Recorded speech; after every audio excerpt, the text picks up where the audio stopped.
tape is rolling. Could you tell us how long you've been imprisoned? Excuse me.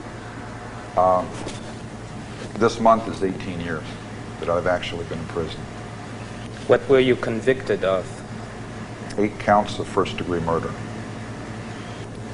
And what was your sentence? 7 years to life, CC, that's called concurrent. It means all the sentences run at the same time. 2 years before you committed the crimes, I think you traveled quite a lot on the freeways at night or picking up hitchhikers. During the day. During the day? Yeah. I traveled a lot because I'd been locked up for 5.5 years. I had never had a license. Well, I'd just gotten a license when I got locked up the first time, a Montana license. And so I was free. The driving around was a way to exhibit that freedom, to demonstrate it, to get the cobwebs out of me. When I first got out, I loved to drive. I always did love as a kid to drive. I started driving when I was 10 or 12 years old, but I got a license when I was 15 up in Montana, and then I got locked up, and then here in California, and I got out, got a license, and I just started driving. And that was my main hobby, I'd say. And I saw a lot of people out hitchhiking, and I didn't select girls to pick up. I picked up anybody who wanted a ride. And over that whole 3-year period, it was the same way. If someone needed a ride, I picked them up, unless specifically I was looking for someone to do in. The crimes, it goes from May to September. 7th. May 7th, Sunday, to Thursday, September 14th. Then it hops over to January, right? And then to February. It's speeding up. It's coming to a head. It's getting to where, it wasn't a cyclical thing, but it was coming to where it was coming more often. And something I didn't tell a whole lot of people, I guess I did tell in one interview, shortly before it all ended, I drove up to the Bay Area, and I was living there. I was up in Alameda. But I was living with my mother in Santa Cruz and commuting because I had to work up there, and I stayed with a friend. I went out to Berkeley, and I drove Ashby Avenue, one of the places I used to drive, looking for co-eds. And I drove from Highway 80 up Ashby Avenue to Highway 13. The first 2 co-eds I killed were on Ashby Avenue. They were 5'2", slight of figure, you know, what we call petite. And one's black hair, one's blonde hair, okay? I'm driving the opposite direction up Ashby Avenue. It's a year later. I'm seeing if I can maintain. I'm not hunting. I'm out seeing if I can maintain. I have a weapon in the car. I have everything else fitting the situation. I'm seeing if I can maintain. If I can just let go of it and maintain and marry this young lady and go on. I go driving up there, and here's these 2 young ladies, 5'2". One's got blonde hair, one's got black hair. They're in granny dresses, and I'm having shit fits because it's like deja vu. And oh my God, and I acted in a way that they wouldn't be paranoid because I'm a young man by myself in this car. I diffused the situation as I drove up. I'd gotten practice at that. All that driving around, it wasn't rehearsing. I made a game out of driving around, picking people up, and later on I discerned that some people wouldn't get in my car because of the situation. I'm a young man by myself. It's unsafe. So I thought, well, gee, that kind of put me off. I'm not doing anything to anybody, so I want to see if I can change that situation where they'll want to get in and I can take them where they're going. Because I know I'm not going to do anything. And I got to where I could diffuse that situation. It's how you're looking. If you look, oh boy, I already start cranking the car over there. They're not going to get in your car because they can see you from half a block away drooling. But if you look at your watch and say, geez, I don't know if I have enough time, and you're kind of in the mirror and looking around, and you pull over, this guy's just a businessman going somewhere, and get in his car, we'll go where we're going. And it's little games I played so they'd get in the car. And then we chatted, and I talked about things, and I found out where their orientations were, and their little, what they used to judge and who could get in and who they could get in with and who they couldn't, right?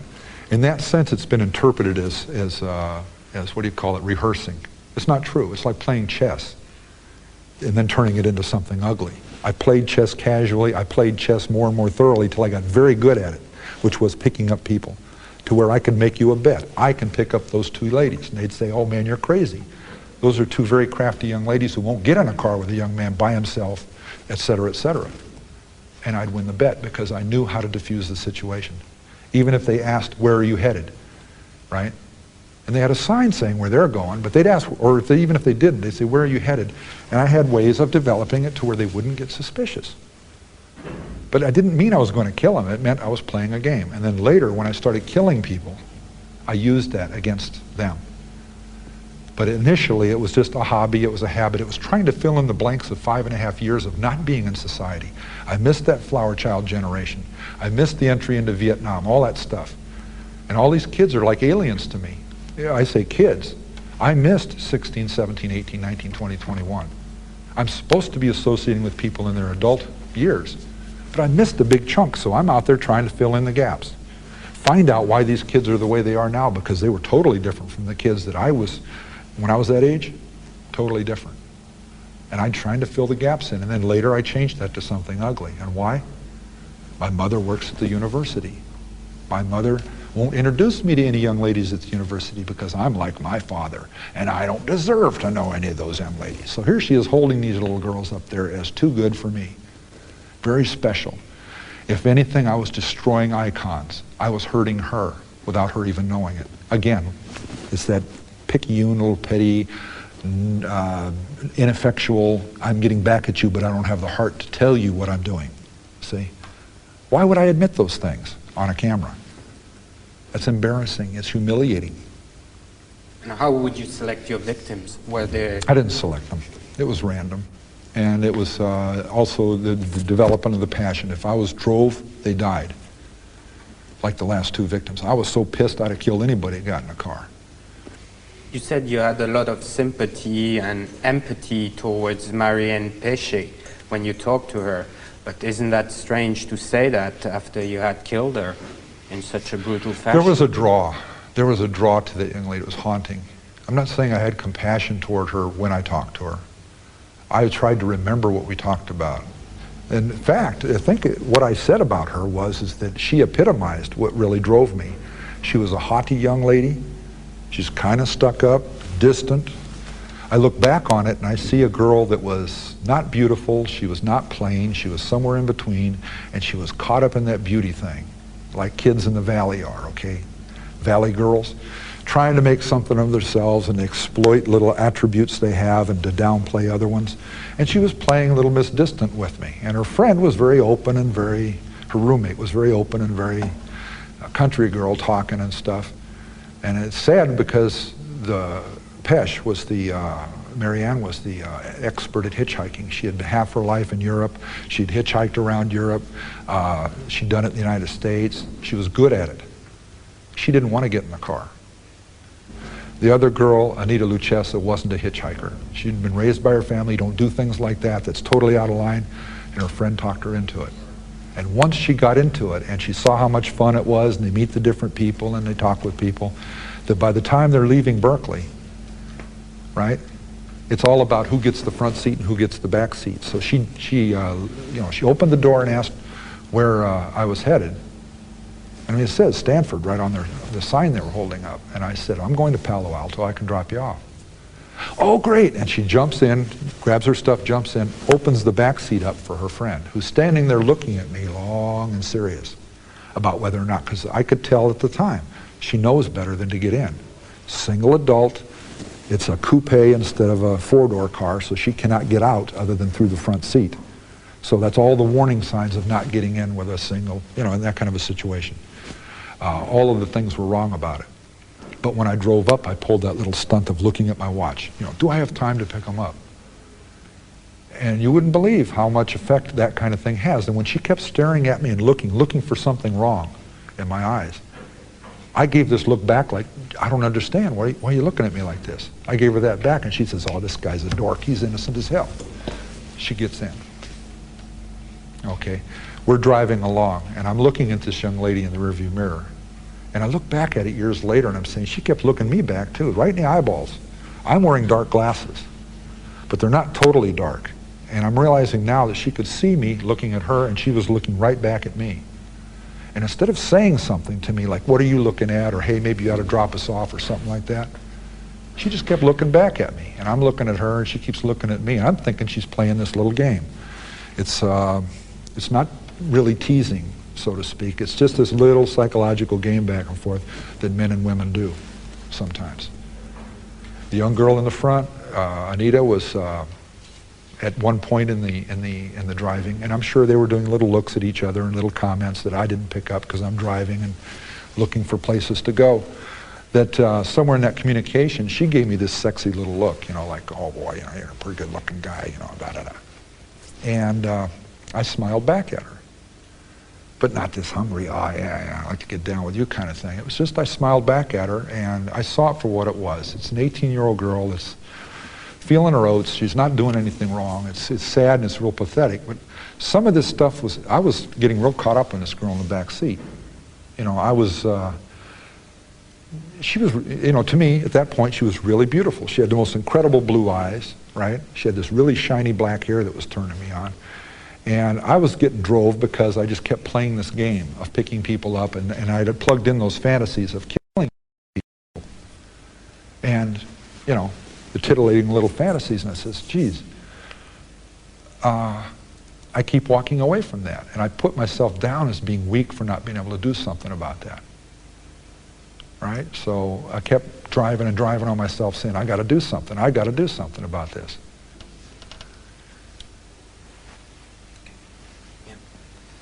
How were you feeling while you were killing? What?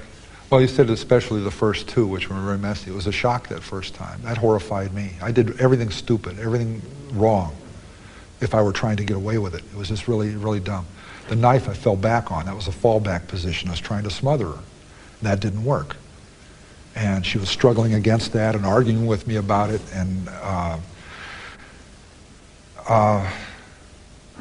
I got frustrated, and I reached in my pocket. I had that folding knife, and I pulled it out. And for a lot of years, and I made a point of saying back then with the investigators, when I pulled the knife out and locked it into place, it clicked. And she said, "What's that?" That's a quote. "What's that?" And she was kind of like a naggy kind of thing. "What's that?" And I couldn't figure out why she said that. Like, it's not that big an impact, a little clicking sound behind her, you know, amongst what's going on, and it hadn't been murderous up to that point. It had been an aggravation, and I had her tied up, or handcuffed. And it took me years for it to dawn on me, trying to look at it from different points of view to understand these things, why she said that. You know why she said that? Because I had brandished this gun. And I had cocked it once, and it clicked.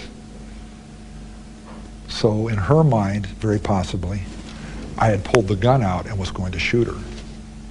So she said, "What's that?" And thinking I've pulled the gun out now and I'm cocking it. Not realizing I'd pulled a knife out. I still had the gun in my pants. I stabbed her. She didn't fall dead. You're supposed to fall dead. You're supposed to go, oh, and fall dead. I've seen it in all the movies, right? Doesn't work that way. When you stab someone, they leak to death. They lose blood pressure, and you stab them more and more and more. You complicate it many times by where you're hitting, the pain you're causing, and the aggravation of the person involved, plus whether or not they leak a little faster. It wasn't working worth the damn. I stabbed her all over her back, and she even turned around. I stabbed her in the side and in the stomach once. Why? As she turned around, I could have stabbed her through the heart. But her breasts were there. And it actually deflected me. I couldn't see stabbing a young woman in her breast. That's embarrassing. I didn't say that to them back then, I don't think. I may have. But that's humiliating to admit that I was that affected by her presence. I stabbed her in the belly. That had to hurt worse. I didn't do it to make it hurt. I was trying to shut her up. And she ended up getting her throat cut. And I learned the term ear to ear, what that meant, because that's the way it went. And she went out of it completely right then. She lost consciousness and died probably just moments after that. But I just backed up out of the car. My hands are covered in blood, and I'm saying, oh God, I did it, I don't believe it, I did it, shit, I've done it. Now I got to kill the other one. And toward the end, when I picked those two girls up, and I said they were just like the first two, like Marianne Passion and Anita Luchessa, who'd haunted me all this time, and now two more just like them get in the car. We drive up 13, and we get to this figure 8 cloverleaf interchange where it hits 580, and they want to go under the freeway and back up on and head out this way.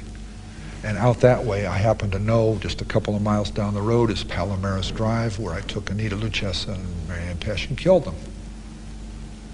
Mills College is back this way, toward downtown. They don't think so. They want to go this way. I'm saying, gee, you don't want to go that way, and I can't tell them why. You do not want to go that way. Mills College is this way. Well, no, we go there, and we know where it's at. We live there, and we want to go.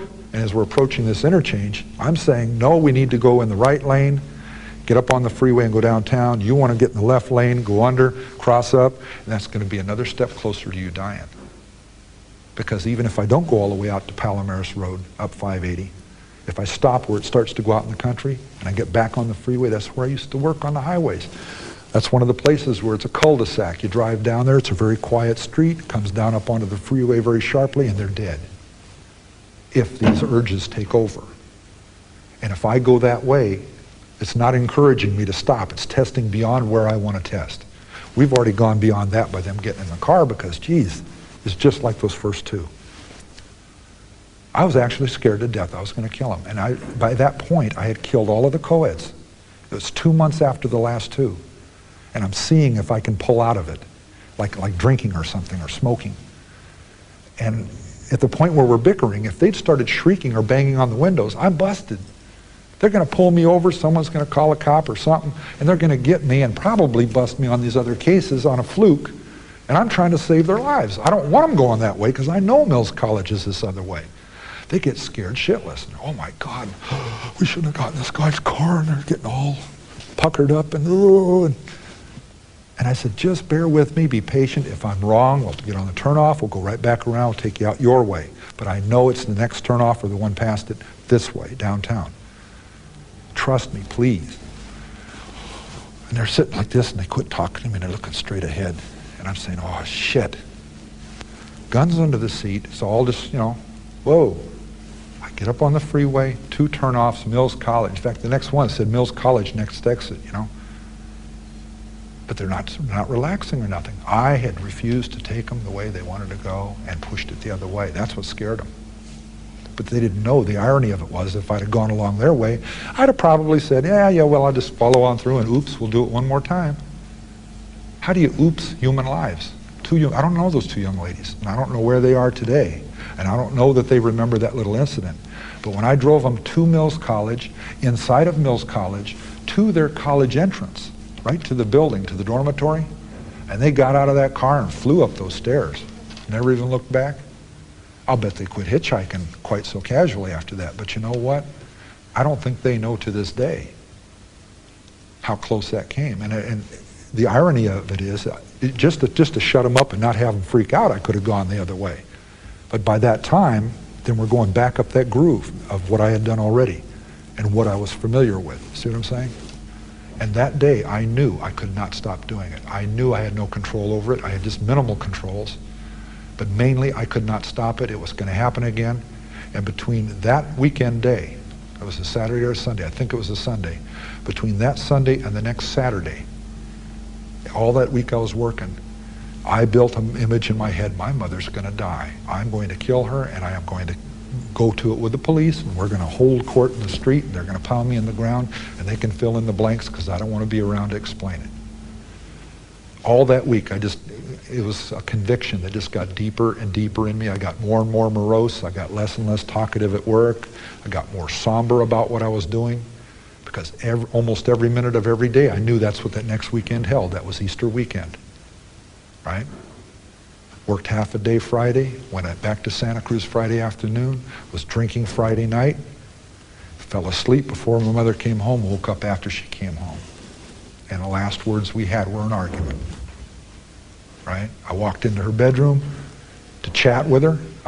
In the back of my mind, I'm not going to try and blame her for dying. I'm just saying, in the back of my mind, I was hoping she could say something or I'd say something that could stop all of this shit. A little childish hope in the back of my mind that she'd say something and I'd play it off. But you still went with a hammer. Wait a minute. You're wiping out the moment here. I went in there hoping I could stop this stuff. In the back of my head, I'm not planning on it, I'm just a little hope. And the first thing out of her mouth was, she's reading this book and she just flaps it down on herself and says, oh my God, I suppose now you want to stay up all night and talk. That was one of her favorite peeves when I'd come in late at night and want to talk. And once in a long while, like that night, I spun on my heel and said, nope, good night, and walked back out. And she knew she'd hurt my feelings, and the next day we'd sit down and talk. Except I knew that we weren't going to talk. And I went back in my room and I laid down. I did not go to sleep. I laid there for 3 hours, 4 hours, till 4 or 5 in the morning, a little after 5 in the morning, and walked in there with a hammer and caved in the side of her head